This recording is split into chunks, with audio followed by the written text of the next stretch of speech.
welcome to Narrowboat at James built. Hope you're very well. Thanks for joining me.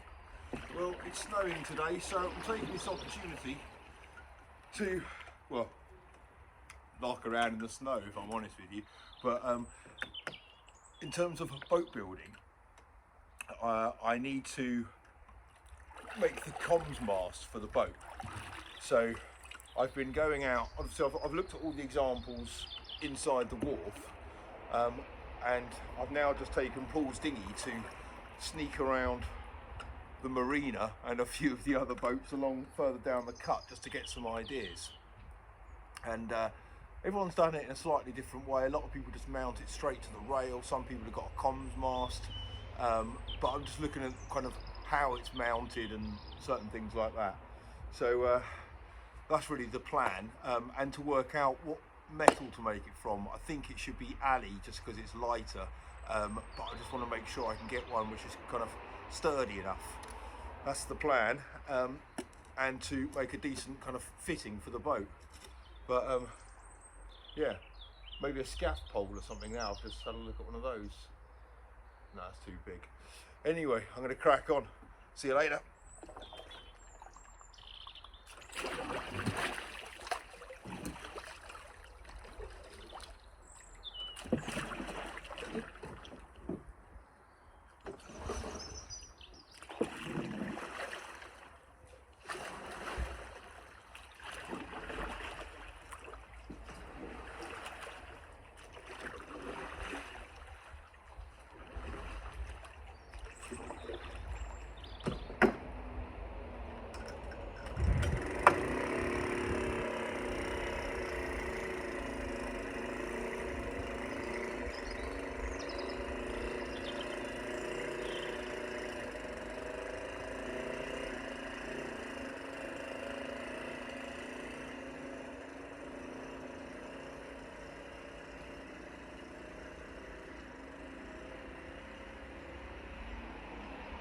And for the comms mast, there are two things that are going on there.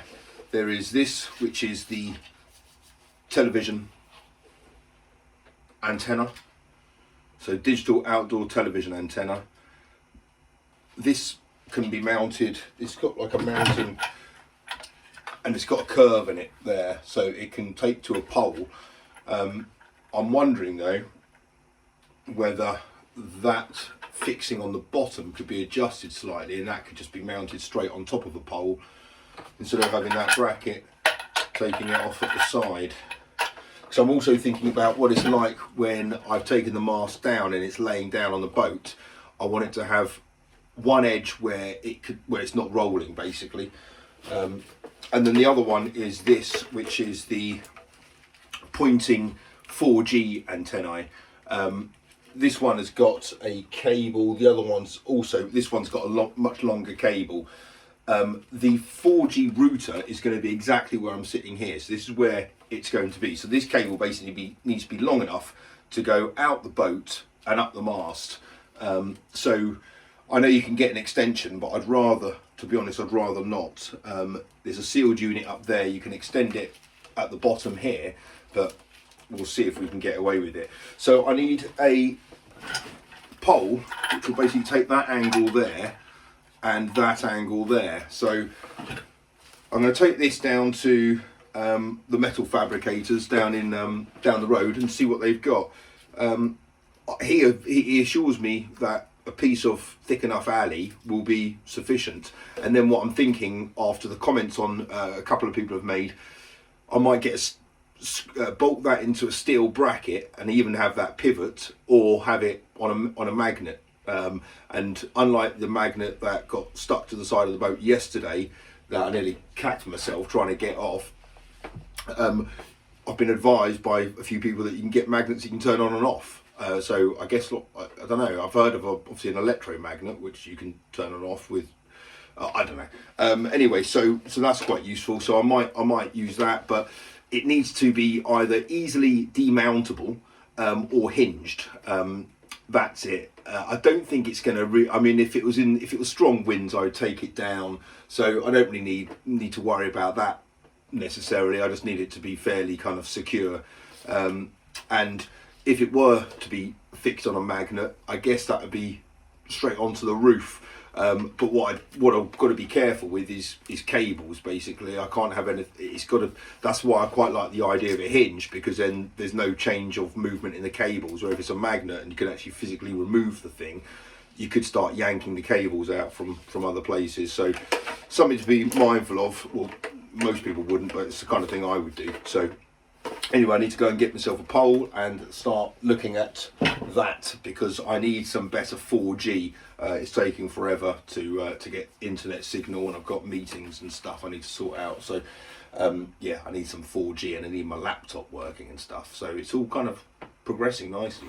Well, I've just been to pick up these 2 items, which were delivered to the marina, which is over there. And the chap who passed me the parcels was none other than the Christmas dinner chef extraordinaire, that is Gary. And if anyone's ever watched Cruising the Cuts video of how to have a Christmas lunch on board a narrowboat, which I think David did a few years ago, it was Gary who did all the cooking, or 95% of it, very well, I may add. He knows his stuff, he knows his way around a galley. And there he is. He said he'd watched a couple of the vlogs and was glad to see the boat is progressing.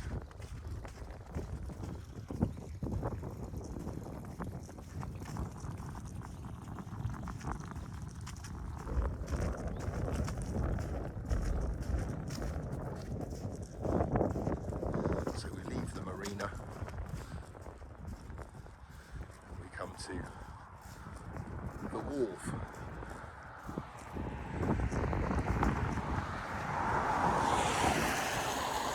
One is 200 days old and one is 200 years old. I wonder if you can spot which one is which.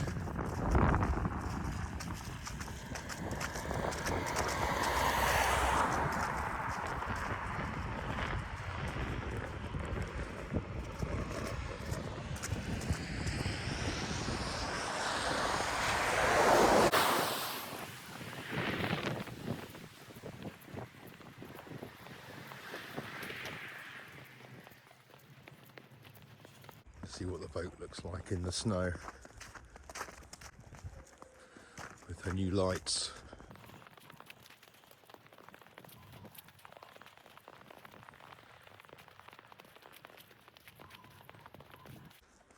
Excellent.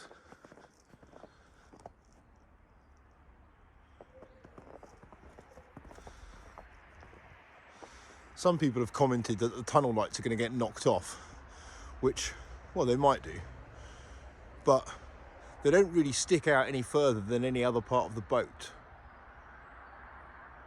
Down the sides, the hull sticks out further, and around the edges, I think that rail sticks up a bit further. And if a tunnel was to knock that light off, it's going to basically scrape down the side of the boat.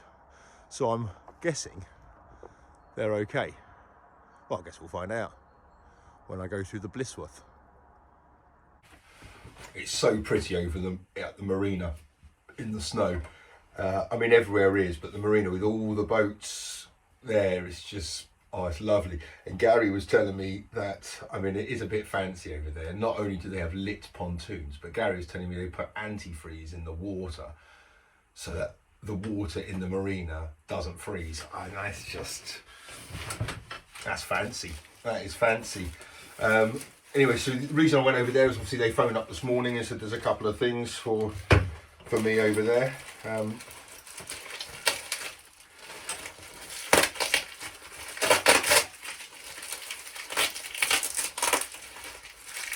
stove has been on for kind of 36 hours now.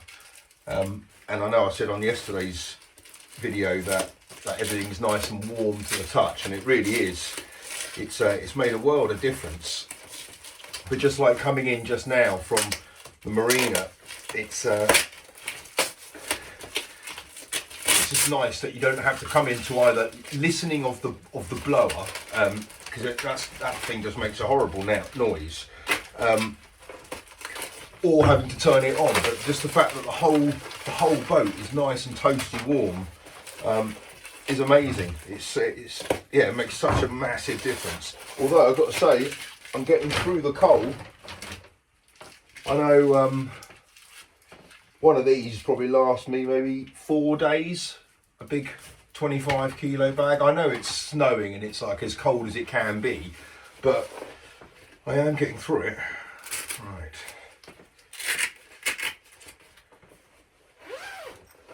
There was no note that came with this, I don't think.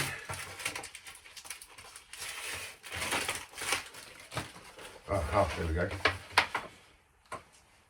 Hi James, hope you find this a useful replacement. I haven't included a ball head mount, as I assume you can use the existing one in your current tripod, as the ones are pretty heavy duty. The bag has a broken detachable strap. Wow, Will, thank you so much. What lovely paper. That's a tripod. Excellent, well that will help. You shouldn't have done. That was really kind of you though. Wow, look at that. That is heavy duty. Smashing. Right, thank you.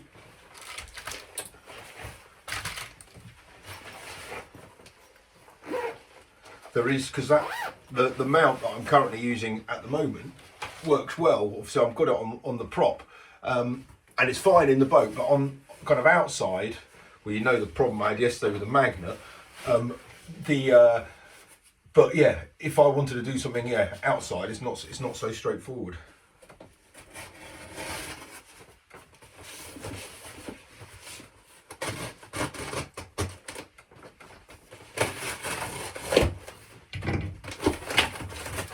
This is fragile on it, so.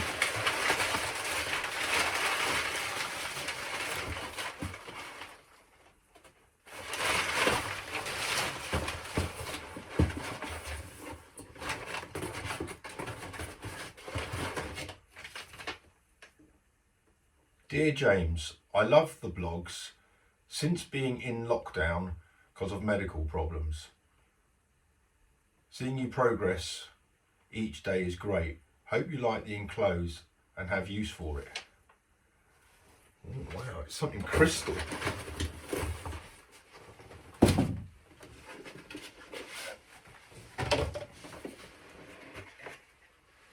Oh, a crystal beer mug. Oh, with the narrowboat that James built on it. Oh wow, Carol, thank you. That's amazing. That is absolutely incredible. I love it. Thank you. Yeah, the beer's going to taste very nicely in that. Wow, that is such a lovely gift. I'll certainly have use for that. See if I can find a use for it this afternoon, if I can go out and buy myself a beer. Oh wow, thank you. That is so sweet of you. God, aren't I lucky? Right, let's crack on. Okay, well I managed to get myself the pole. And I did go for aluminium in the end.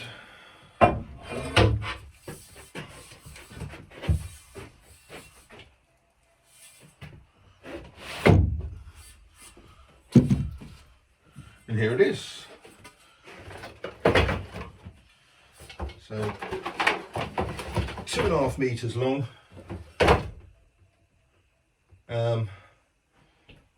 1 inch diameter, with snow in the bottom. And then the plan, what I'm thinking, is this one here has got the longer cable. No, that doesn't fit in the top. Okay, that's what I was hoping it's going to fit in the end, but it doesn't by a long way. Okay, that's okay. So this needs to go kind of at the top. This is TV. So that'll be up there. And then the plan for this guy, obviously it's a coax cable. But this one is a waterproof one that I got. So it's got a kind of like a rubber casing. So when you put it onto the mount there, push up that rubber casing and that kind of seals it. I might be able to put some heat shrink on there as well actually. And then the plan will be to drill a hole in the pipe and then to run the cables through obviously the inside of the pipe. And they'll poke out just where the device is. And then this is the pointing. And then this one here also needs to be kind of mounted to it. That fits on quite snugly. And then again, the cables will go through there. This needs some kind of back plate to it. It came with one of those, kind of just one of those little rings which would work. Or you can put it through with a Jubilee clip. That would work as well. So I think I'll probably do that. That's probably the easier thing. Okay, so I need to drill a hole. I need to drill a hole in here. I'm hoping that if they're both on there like that, if I change the angle, so I've got the TV at the top, on there, like that, and then the 4G kind of underneath it, like that. That's what I'm reckoning. And because I could always shave that down actually and get that into there. Is that a silly thing to do? It would look better on the top as opposed to having that mounted, because this one's massive. And unlike the pointing one, where their mount has actually been quite well designed, as you'd expect from them, it's got various clips and holes and bits that you can put things through.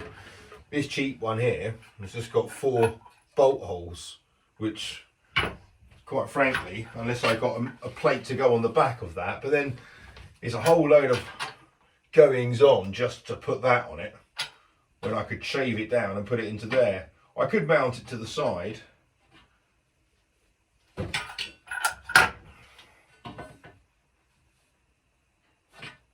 No, I like the idea of cutting that down.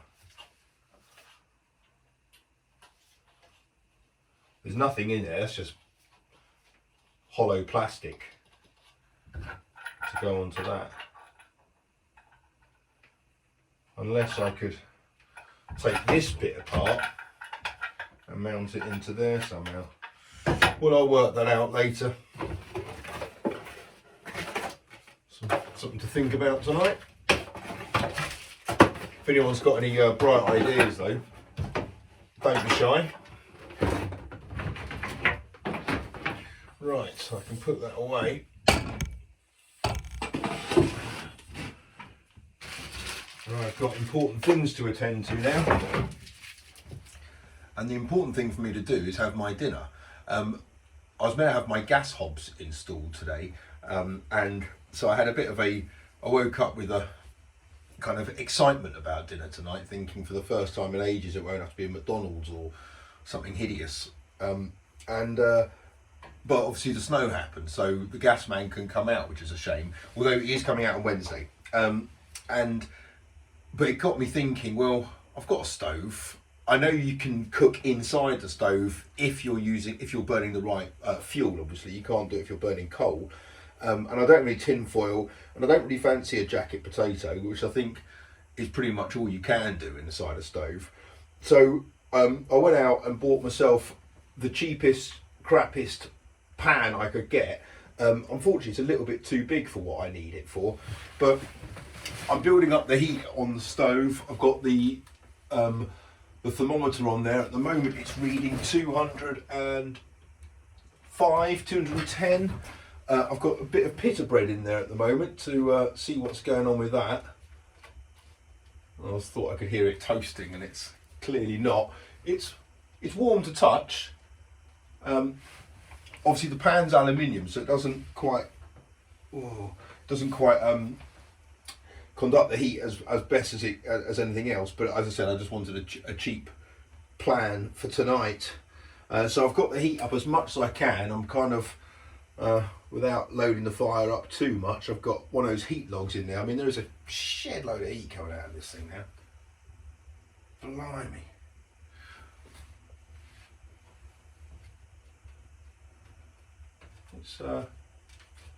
It's toasting up, so I don't know how it's going to fare for my dinner, but I'll show you what I've got. Covered in snow. Where is it? There. So I've got some kind of salad thing, but lamb chops.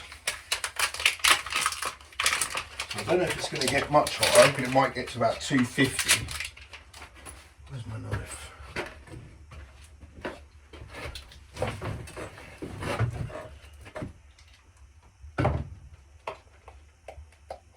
And I thought I'd go for lamb chops, so I don't have any cooking oil, so I wanted something with fat in there to render out for it to cook in. Oh good, they're not frozen.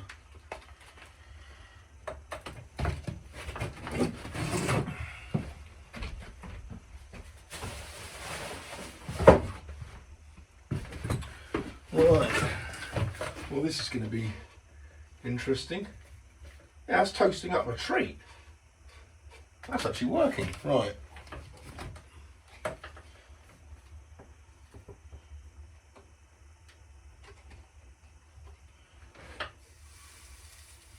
Oh, I can hear a sizzle. That's all I needed.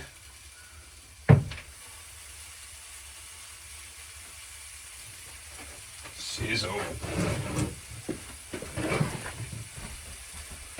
Wow, this might actually work.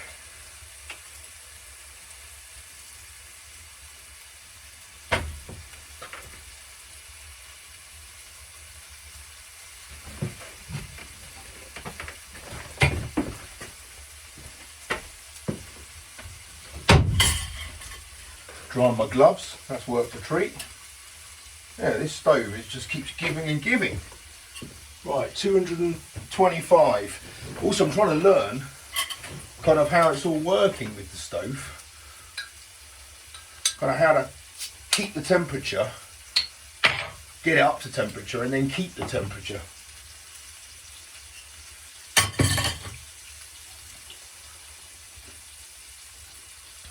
Ooh. Silly.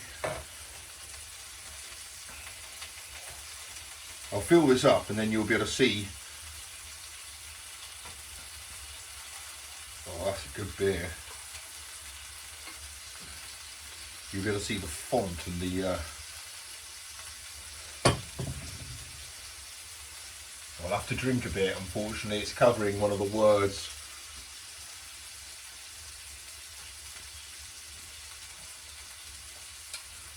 Oh no, you can't still see the, which is the top left. Sorry guys, I just have to drink a bit more. Hang on one sec. Oh, okay, there, now you can see it. Look at that. What a lovely crystal beer. Or glass, I guess. Tankard. Or is that one of those tin ones? Right.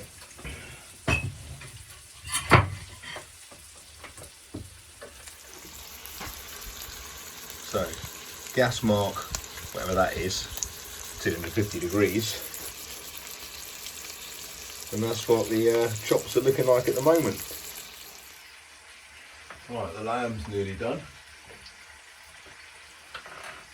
Put in some pita bread, warm it up. I don't mind using the stove for this. It's got bits of oil splattered on it now and things. For me, the stove is a utility. It's a tool. It's there to get hot and have that heat harnessed and be used. I don't mind.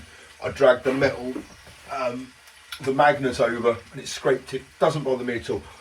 I know you can paint these things, but I quite like stoves that look like they've been beaten up and well used and stuff. That's not to say I won't clean it and have it good inside it, but the frame of it doesn't bother me at all. To be honest, weirdly, I actually quite like the idea of the flue staying quite nice and clean, but the stove itself doesn't bother if it's got splatters of oil and bits and pieces on it. That's no problem.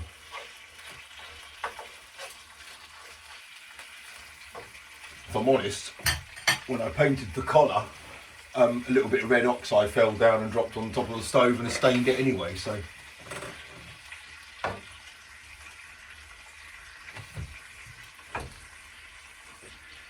Right, just checking on the nylon handles of these. Obviously it's not oven proof, and these bits are pretty close to the heat source, so I just want to make sure they're not melting.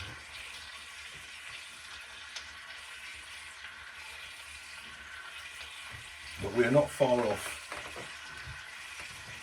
plating up.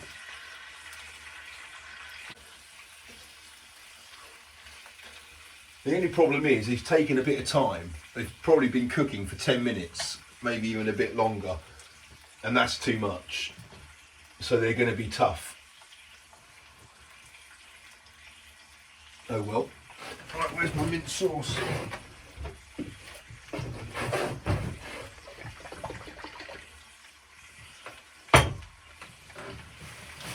I'm definitely going to cook more stuff on the top of this stove. This is brilliant. I said it's about you harnessing the existing heat. Maybe I'll get myself a better pan, that would work, but I can imagine casseroles, soups, all types of things on the top of that will work a treat. And if you don't mind, you know, scratching the surface of your stove, which as I said I don't, then I reckon game on. Let's use this.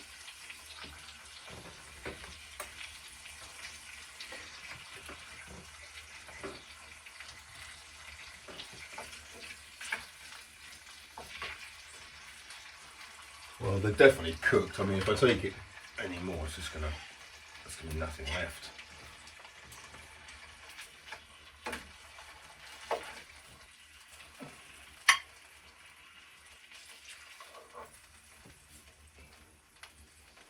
I'll leave that to rest. Oh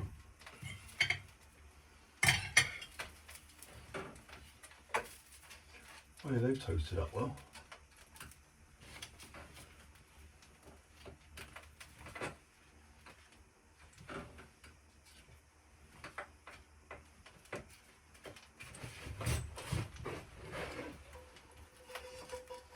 What the hell do I do with this now?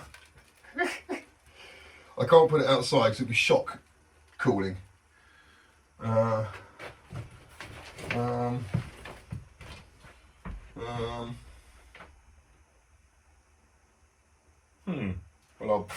oh, here we go. Perfect. Bit of CS board. We know this stuff can withstand the heat.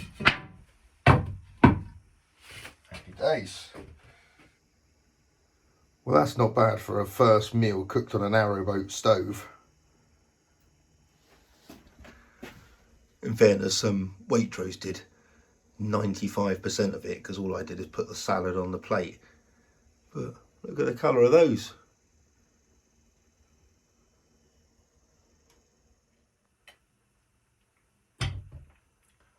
Oh, that was so nice.